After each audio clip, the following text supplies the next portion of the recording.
જેવો સમઢિયાળીનો રોડ ચાલુ થયો એમ એટલે મને એવું ના લાગ્યું કે હું કોઈ જુનાગઢ જિલ્લાના ગામડામાં ફરી રહ્યો છું.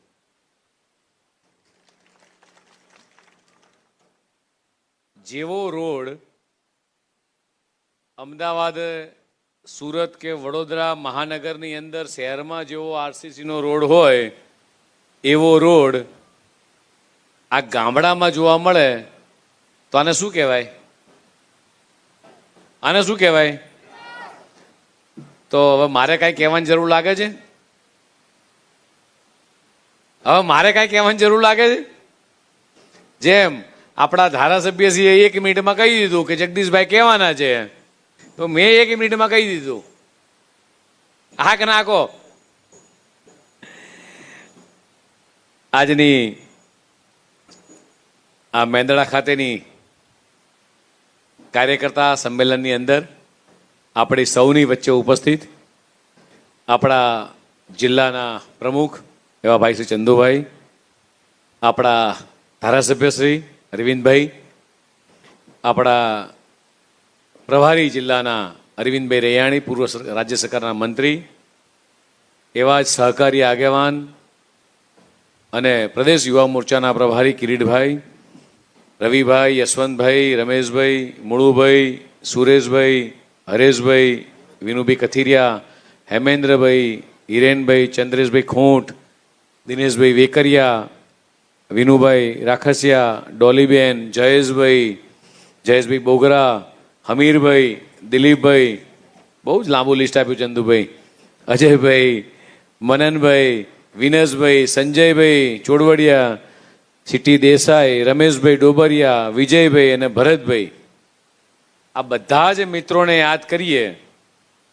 પણ એ પહેલાં એવા બંને વડીલોને યાદ કરીએ કે જેની પુષ્પાંજલિ અત્યારે હમણાં હું આવ્યો એવા પુષ્પાંજલિ કરી એવા આપણા સ્વશ્રી એલટી રાજાણી સાહેબ, જેણે આ જિલ્લાને, આ વિધાનસભા વિસ્તારને જેમણે જીવંત રાખ્યો છે. આ બંને મહાનુભાવો મિત્રો આપણા વિસ્તારમાં એવા થયા કે જેમણે ભારતીય જનતા પાર્ટીનો પાયો નખાયો જનસંઘથી લઈને આ દિન સુધી.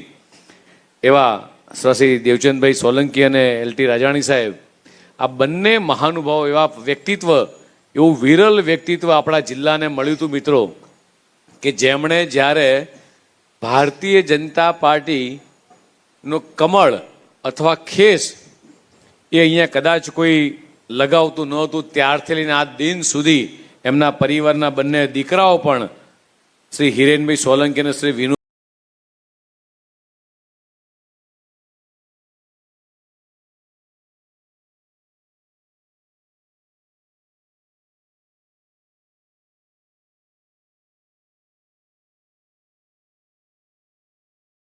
અહીંયા જેટલા પણ કાર્યકર્તા મિત્રો બેઠા છે, આ મંચ ઉપરના જેટલા કાર્યકર્તાઓ છે, મારી સામે બેઠેલા કેટલાય વડીલો છે, મારે ખાલી એમને એટલું પૂછવું છે કે એક વિચાર માટે લડત લડવી,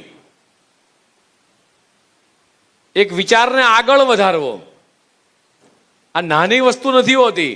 સતત 25, 50, 100 વર્ષ સુધી વિચારને જીવંત રાખવાનો. આપણે દરેક દેવી દેવતાને જેમ નમન કરીએ, માં ખોડલને નમન કરીએ, બહાર આવ્યા એટલે સરદાર સાહેબને પુષ્પાંજલિ કરી, તો આમ આપણને વિચાર આવે છે કે આજે આઝાદીના આટલો વર્ષ પછી સરદાર સાહેબનું નામ એ માત્ર ગુજરાતની ધરતી ઉપર નહીં, ભારતની ધરતી ઉપર નહીં, પણ સમગ્ર વિશ્વમાં આટલું મોટી ઊંચાઈવાળું સ્ટેચ્યુ આવ્યું. તો સરદાર સાહેબ તો આઝાદીના વખતે હતા, આઝાદીના 75 વર્ષ સુધી પણ હતા. તો ખાલી ગુજરાતના લોકોમાં જ સરદાર સાહેબની એક છબી હતી. તો આટલું મોટું નેતૃત્વ, આટલું મોટું વિરાટ સ્વરૂપ કે જેમણે આઝાદીની ચળવળની અંદર દેશ આઝાદ થયો, પાકિસ્તાનના અને ભારતના ભાગલામાં એમની ના કે આ ના થવું જોઈએ, 370ની કલમ લગાવવાની ના, સરદાર સરોવર ડેમ બનવો જોઈએ. અને એ વખતે સરદાર સાહેબ કદાચ વડાપ્રધાન બની ગયા હોત, માત્ર કોંગ્રેસની એ કૂટનીતિ હતી કે સરદાર સાહેબને મિત્રો એ વખતના વડાપ્રધાન બનતા રોક્યા હતા. આવી જ કૂટનીતિ દર વખતે કોકના કોક પ્રકારે છેતરામણી કરી. આમાં જેટલા કાર્યકર્તા મિત્રો છે, આ મંચ ઉપર જેટલા લોકો બેઠા છે, મારે ખાલી એટલું આપને પૂછવું છે કે આમાં કયો વ્યક્તિ કે કયા કાર્યકર્તા, મારી માતાઓ બહેનો બેઠી છે, એને પૂછવું છે. હું કાલે રાજકોટમાં હતો. રાજકોટમાં આપણી પાસે અત્યારે આખા ગુજરાતમાં 10,000 જેટલી વિધાનસભા, આપણે તાલુકા પંચાયત, જિલ્લા પંચાયત, નગરપાલિકાની અંદર ઉમેદવારો લડી રહ્યા છે. કોંગ્રેસ પાસે પૂરેપૂરા ઉમેદવાર આખા રાજ્યમાં ક્યાંય નથી. બીજા પેલા ફરે છે ને, પાછા બીજા કોણ ફરે છે અહીંયા તમારા જિલ્લામાં? એની પાસે પૂરતા ઉમેદવાર નથી. એવી પરિસ્થિતિમાં સ્વાભાવિક છે કે ભારતીય જનતા પાર્ટીમાં લોકોની અપેક્ષા હોય કે જે રીતે ભારતીય જનતા પાર્ટી દેશના યશસ્વી પ્રધાનમંત્રી માનનીય મોદી સાહેબ જે રીતે વિકાસ કરી રહ્યા છે, ત્યારે ટિકિટ લેવા માટે અથવા સેવાના સમર્પણના ભાવથી ઘણા બધા લોકો ભારતીય જનતા પાર્ટીમાં સતત એક પ્રવાહની જેમ વધી રહ્યા છે. સરદાર સાહેબનું સપનું, સૌથી મોટું સપનું કયું હતું? અહીંયા બેઠેલા લોકો મને કહે છે સરદાર સાહેબનું સૌથી મોટું સપનું કયું હતું?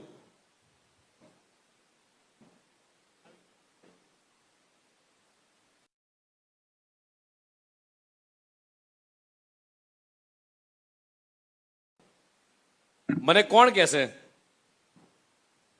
સરદાર સાહેબનું સૌથી મોટું સપનું કયું હતું? કોણ મને કહેશે? અખંડ ભારત. અખંડ ભારત એટલે શું? મારી માતાઓ બહેનો અહીંયા બેઠી છે.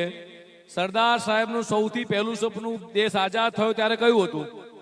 આપણે જે જિલ્લામાં છીએ, જિલ્લામાં સાહેબે પરિપૂર્ણ કર્યું છે. બાજુના જિલ્લામાં સરદાર સાહેબનું સૌથી પહેલું સપનું એમણે કયું પૂરું કર્યું?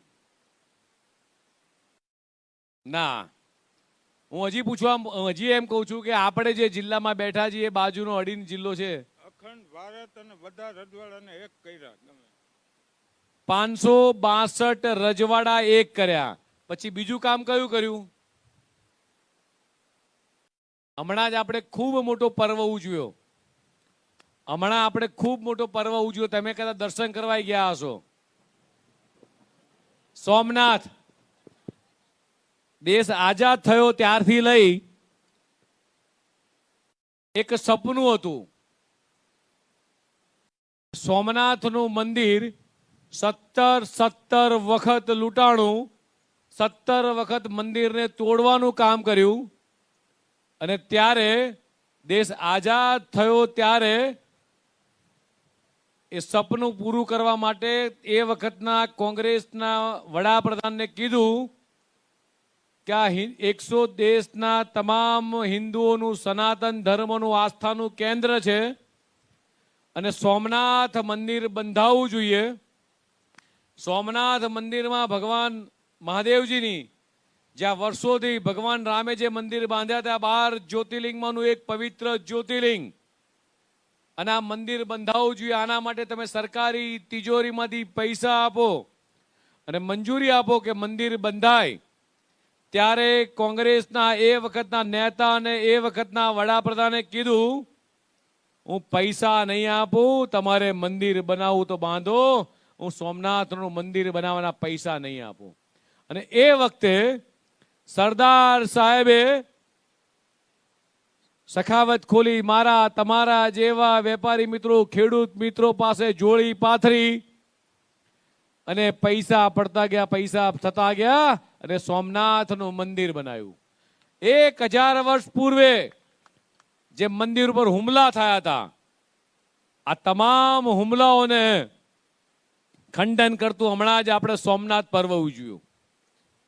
હવે પરિકલ્પના કરો તમે કે સરદાર સાહેબે બીજું એક સપનું જોયું હતું. સરદાર સાહેબે બીજું એક સપનું જોયું હતું. કદાચ નવી જનરેશનને યાદ નહીં હોય, નવા દીકરા દીકરીઓને યાદ નહીં હોય કે સરદાર સાહેબે બીજું એક સપનું જોયું હતું કે મારા ગુજરાતના લોકો આવનારા દિવસોની અંદર જે રીતે વરસાદની અછત છે, પાણીની અછત છે, નર્મદા નદીનું પાણી એ દરિયામાં વહી જાય છે, ત્યારે આ પાણીને દરિયામાં વહી જતા અટકાવવા માટે સરદાર સરોવર ડેમ બનાવવો પડશે.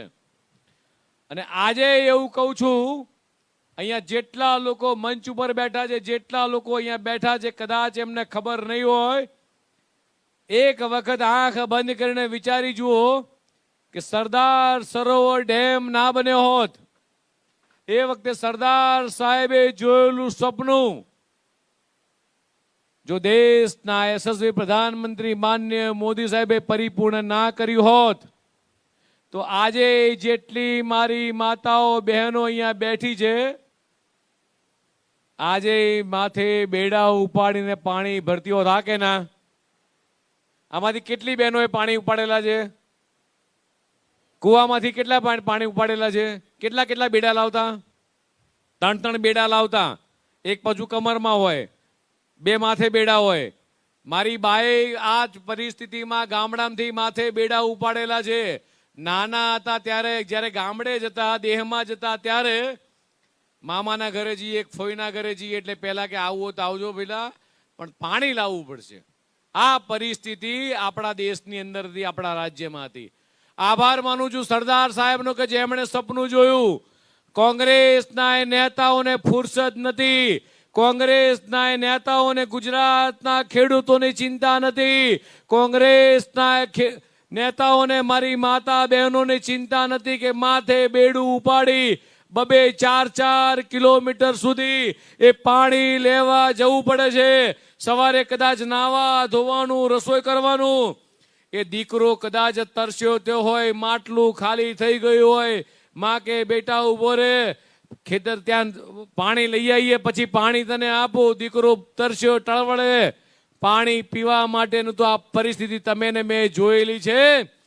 દેશના વડાપ્રધાન, એ વખતના ગુજરાતના મુખ્યમંત્રી હતા, વારંવાર રજૂઆત કરતા હતા, સરદાર સરોવરમાંથી બધું જ પાણી દરિયામાં વહી જતું હતું કે મારા ખેડૂતોને પાણી આપવું પડે. વારંવાર આજીજી કરતા હતા. કોંગ્રેસના નેતાઓ મંજૂરી નતા આપતા. અને ત્યારે કદાચ તમે બધા વડીલોને ખબર છે, કેટલાય વડીલો એ વખતે રાજાણી સાહેબ જોડે, કદાચ મોદી સાહેબ જ્યારે ઉપવાસ ઉપર બેઠા કે સરદાર સરોવરના હાઈટ વધે, એના દરવાજા લાગે, આના માટે કદાચ કોઈ રાજ્યના મુખ્યમંત્રી ઉપવાસ ઉપર બેઠા હોય, એવો આખા દેશમાં પહેલો બનાવ હતો મિત્રો.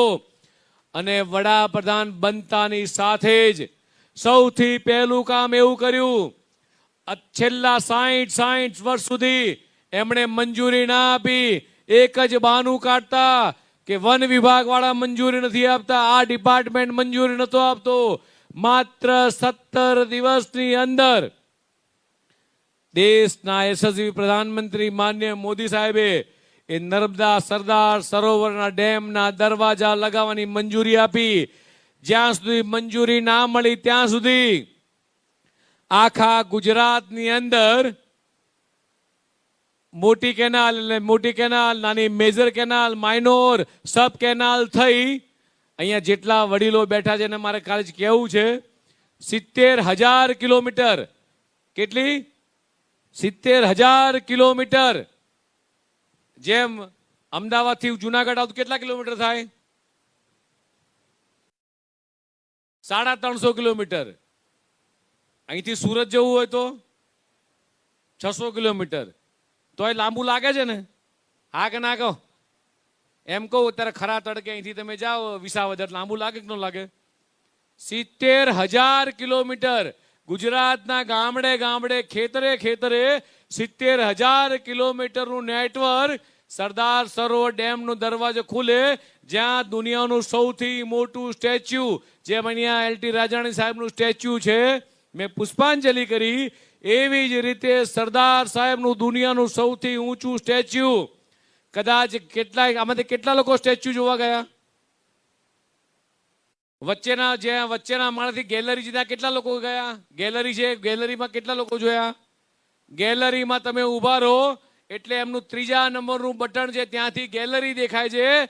સરદાર સાહેબની નજર, એમની આંખો એ સરદાર સરોવરમાંથી પડતા પાણી ઉપર છે કે મારા ગુજરાતના ખેડૂતોને ગામડે ગામડે મારી માતા બહેનોને પાણી મળી રહે, એમની નજર જાણે જીવંત લાગતી હોય એ પ્રમાણેનું સ્ટેચ્યુ બનાવ્યું હોય તો દેશના યશસ્વી પ્રધાનમંત્રી માનનીય મોદી સાહેબે મિત્રો 1 મિનિટ માટે મારી માતાઓ બહેનો આંખ બંધ કરીને વિચારે કે જો જે 30 વર્ષ પહેલા જે ગુજરાતમાં સ્થિતિ હતી એ સ્થિતિ જો આજે હોય, માથે બેડા ઉપાડવાના હોય, દીકરા દીકરી ક્યાંથી ભણાવશે? સવારે નાહવાનું પાણી, બાથરૂમનું પાણી, રસોઈનું પાણી, આ પાણી માટે આજે વલખા મારતા હોત એ સ્થિતિ પહેલાની હતી. કોંગ્રેસના રાજમાં જેટલા લોકો અહીંયા હાજર છે બધાને ખબર છે એ વખતના કોંગ્રેસના સમયમાં ગુજરાતની સાબરમતી અથવા ગાંધીનગરથી અમદાવાદ સ્ટેશનેથી ટ્રેન ઉપડે, ટ્રેનમાં પેસેન્જરો નહીં, પાણીના ટેન્કર રવાના કરવા પડતા હતા. આ સ્થિતિ આજથી 30-40 વર્ષ પહેલા ગુજરાતની હતી જ્યારે કોંગ્રેસની સરકાર હતી. ત્યારે કોંગ્રેસને આપણે મિત્રો પૂછીએ કે દેશ આઝાદ થયો ત્યારથી લઈ આ દિન સુધીમાં તમને ક્યારેય આ ભારતની કે ગુજરાતની પ્રજા દેખાણી નહીં? દેશના પ્રધાનમંત્રી માનનીય મોદી સાહેબને અહીંયા જેટલી માતાઓ બહેનો છે એટલે મારે પૂછવું છે કે આપણી નાની દીકરીઓ, આપણા પરિવારમાં જેટલા લોકો છે બધા જ લોકોને, મારી બહેનોને પૂછવું છે કે સવારે ઘરે, આપણા ઘરે જો શૌચાલય ના હોય, એક વખત આંખ બંધ કરીને સ્થિતિને વિચારીએ કે આપણા ઘરે જો બાથરૂમ ટોયલેટ ના હોય, આજની સ્થિતિમાં કોઈ જીવી શકે? આજની સ્થિતિમાં કોઈ જીવી શકે? 25-30 વર્ષ પહેલા જે હાલત હતી એના કરતા આજની હાલત તમે વિચારો. આ પરિકલ્પના દેશના વડાપ્રધાન શ્રી, ગુજરાતના મુખ્યમંત્રી ત્યારે પરિપૂર્ણ કરી અને એમણે સંકલ્પ લીધો હતો કે જ્યારે હું દેશનો વડાપ્રધાન બનીશ અને દેશના એક પણ ગામડાની અંદર મારી એક પણ માતા કે બહેનોને નીચું ના જોવું પડે, દીકરીઓને સમસ્યા ના થાય, ગામડે ગામડે શૌચાલય બનાવીશ. આજે દેશમાં એક પણ ગામ, એક પણ ઘર એવું નથી ત્યાં શૌચાલય નથી. ચકલી ખોલો ને પાણી આવે, આ સ્થિતિ માત્ર ગુજરાતની નહીં આખા દેશની સ્થિતિ બદલવાનું કામ કર્યું હોય તો દેશના યશસ્વી પ્રધાનમંત્રી માનનીય મોદી સાહેબે કર્યું છે. અત્યારે આખા દેશની અંદર વડાપ્રધાન બનતાની સાથે જ એમણે જનધન એકાઉન્ટ ખોલાયા. ત્યારે કોંગ્રેસના એ વખતના નાણામંત્રી પી ચિદમ્બરમ કહેતા હતા કે દેશના લોકો અભણ છે, દેશ આખો અભણ છે, મોબાઈલ આવડતો નથી, ટાવરના કનેક્શન નથી, તો પછી બેંકના એકાઉન્ટ ખોલીને શું કરે? અહીંથી જેટલા મારા વડીલો બેઠા છે મારે પૂછવું છે, મારી માતાઓ બહેનોને પૂછવું છે કે 50 વર્ષ પહેલા કે 30 વર્ષ પહેલા તમે પૈસા ક્યાં મૂકતા હતા? પૈસા ઘરે બચત થાય ક્યાં મૂકતા હતા? મારી બાતો ઓશિકાના કવરમાં ભરાવતી હતી. હા કે ના? હાડી નીચે આપણે મૂકતા હતા, નીચે ભંડારિયામાં મૂકતા હતા, ઘઉંની બોરી ભરી એમાં ડબ્બામાં પૈસા મૂકીને એમાં દબાઈ દેતા હતા. આ સ્થિતિમાંથી છુટકારો મળ્યો કે ન મળ્યો? આખા દેશમાં જનધન એકાઉન્ટ 56 કરોડ કરતાંય વધારે લોકોના બેંકમાં એકાઉન્ટ ખુલ્યા. કેટલા? 56 કરોડ લોકોના.